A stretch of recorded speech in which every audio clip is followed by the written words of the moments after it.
कहते हैं ना, कर्महीन खेती करे बैल मरे सूखा पड़े। वही हाल हो गया पाकिस्तान के साथ। इधर पाकिस्तान पीओके बचाने के लिए चीन की तरफ दौड़ा, क्योंकि पीओके को लेकर भारत ने कर दिया बड़ा ऐलान। इधर शहबाज शरीफ दौड़े दौड़े चाइना पहुंच गए और उधर भारत ने दाग दी जबरदस्त मिसाइल। इस मिसाइल से चीन और पाकिस्तान दोनों ही आ गए हैं खौफ में। जानेंगे क्या कुछ चल रहा है जियोपॉलिटिक्स में, आइए जानते हैं इन खबरों को विस्तार से। वैसे बात करें पाकिस्तान की, तो इस वक्त पाकिस्तान के पीएम शहबाज शरीफ पहुंचे हुए हैं चाइना और जिनपिंग के दरबार में पहुंचे हैं। जिनपिंग के दरबार में पहुंचने के लिए एक तो इन्होंने बहुत जुगत लगाई। काफी समय से जिनपिंग कोविड की वजह से किसी से मिल ही नहीं रहे थे, लेकिन जैसे ही तीसरी बार राष्ट्रपति बने, जिनपिंग को भी चाहिए था दुनिया भर के देश के नेता उन्हें रिकॉग्नाइज करें।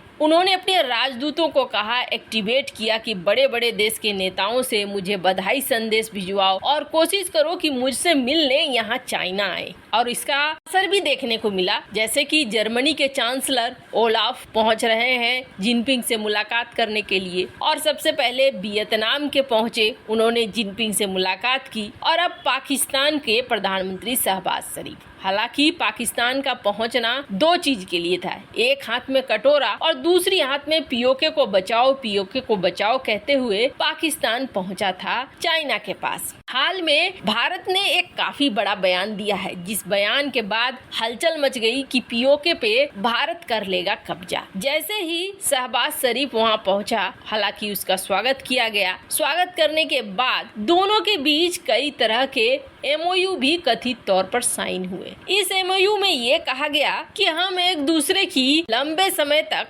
मदद करेंगे और हर मामले में मदद करेंगे। चलो एमओयू तो साइन हो गया, लेकिन उल्टा जिनपिंग को टेंशन हो गई। अब कहा तो पाकिस्तान ने ये है कि ये एमओयू साइन हो गया है और इस एमओयू के आधार पर चीन अब बहुत ज्यादा निवेश करेगा, सीपेक प्रोजेक्ट को फिर से शुरू करेगा और करीब 19 बिलियन तक सीपेक प्रोजेक्ट के लिए लगाएगा। इसके अलावे पाकिस्तान का वर्जन ये है कि 60 अरब डॉलर वाले सीपीसी को लेकर सहमति जताई है, पर यहाँ पर टेंशन में आ गया जिनपिंग। और जिनपिंग ने जो आधिकारिक बयान जारी किया, उस आधिकारिक बयान में पाकिस्तान के लिए बहुत बड़ी टेंशन हो गई। जिनपिंग ने ये कह दिया कि चलो ठीक है, सब कुछ तो ठीक है, मैं समझ रहा हूँ कि तुम ये कह रहे हो कि हम दोनों मिलकर पीओके को रोकेंगे, सीपेक परियोजना में और भी ज्यादा पैसे लगाएंगे, लेकिन मैं टेंशन में इस बात को लेकर हूँ कि पाकिस्तान में चीनी लोगों की सुरक्षा नहीं है। चीन के लोगों पर लगातार हमले हो रहे हैं। 14 महीने में 14 हत्याएं हो चुकी है। ऐसे में मैं पाकिस्तान पर कैसे भरोसा करूं? और ये आप समझ लीजिए कि आधिकारिक बयान है। पाकिस्तान में काम कर रहे चीनी नागरिकों पर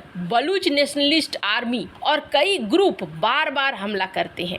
2 महीने में पूरी तरीके से चीन बौखला गया है पाकिस्तान के ऊपर। हालांकि आपको बता दें, शरीफ के प्रधानमंत्री बनने के बाद ये चीन की पहली यात्रा है उसकी, पर इस यात्रा में जो पीओके को बचाने के लिए चीन के पास मांगने गया था मदद शहबाज शरीफ, उल्टा उसे सुननी पड़ी। अब जिनपिंग ने एक तो पहले सीपीसी में जो देर हो रही है उसके लिए सुनाना शुरू कर दिया, तो वहीं दूसरी तरफ अपने नागरिकों की सुरक्षा को लेकर भी कहना शुरू कर दिया कि आप हमारे नागरिकों को सुरक्षा दो। हम ठीक है, भाई भाई हैं, आयरन बिरादर हैं, लेकिन हमें देखना होगा कि किस तरीके से सारी चीजें ठीक हो सकती है हमारे नागरिकों को बचाते हुए। वैसे आपको बता दें, शरीफ ने यहाँ पर थोड़ा मक्खन लगाने की भी कोशिश की और उन्होंने अपने बयान में ये कहा कि दुनिया चीन के बिना नहीं चल सकती है और कोई ताकत चीन के विकास को नहीं रोक सकती है। और राष्ट्रपति जिनपिंग जैसे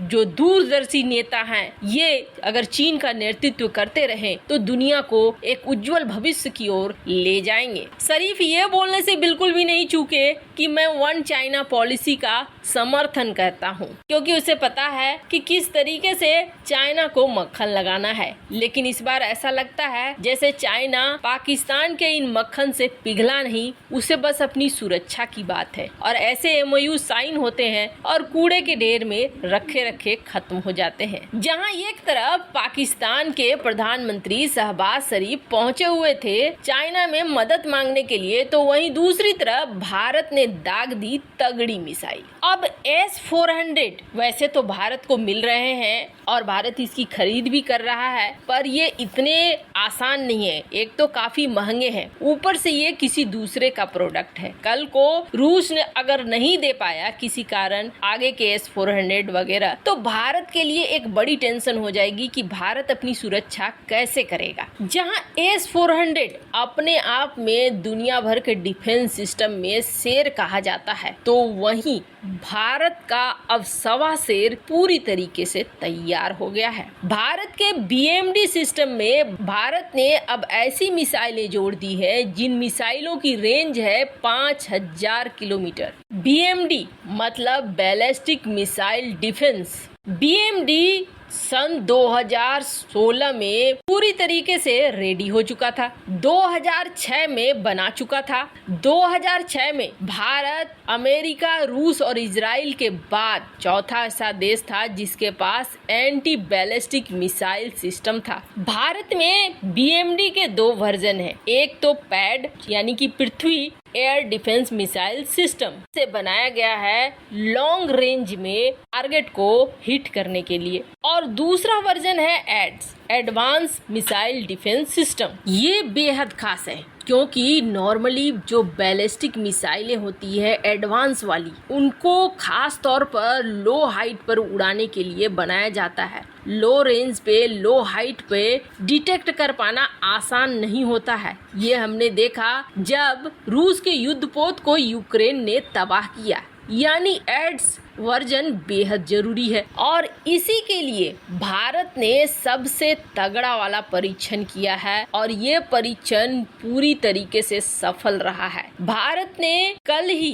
BMD के AD-1 मिसाइल का सफल परीक्षण किया है और ये परीक्षण APJ अब्दुल कलाम द्वीप पर बुधवार को किया गया और इसमें देखा गया कि ये लॉन्ग रेंज और इसके ऊपर कोई भी वातावरण का असर नहीं पड़ता है, एटमॉस्फेयर का कोई असर नहीं पड़ता है। बैलिस्टिक मिसाइलों को, एयरक्राफ्ट को बहुत आसानी से ये शूट कर सकती है। और इस परीक्षण के दौरान जो range, sensors, radar, electro optical tracking system, इन सारे का परीक्षण किया गया और देखा गया कि ये पूरी तरीके से तैयार हो चुका है। मतलब हर तरीके से भारत तैयार है चाइना और पाकिस्तान को कनी देने के लिए। वैसे इन सब मामले में आपकी क्या राय है, कमेंट कर जरूर बताएं।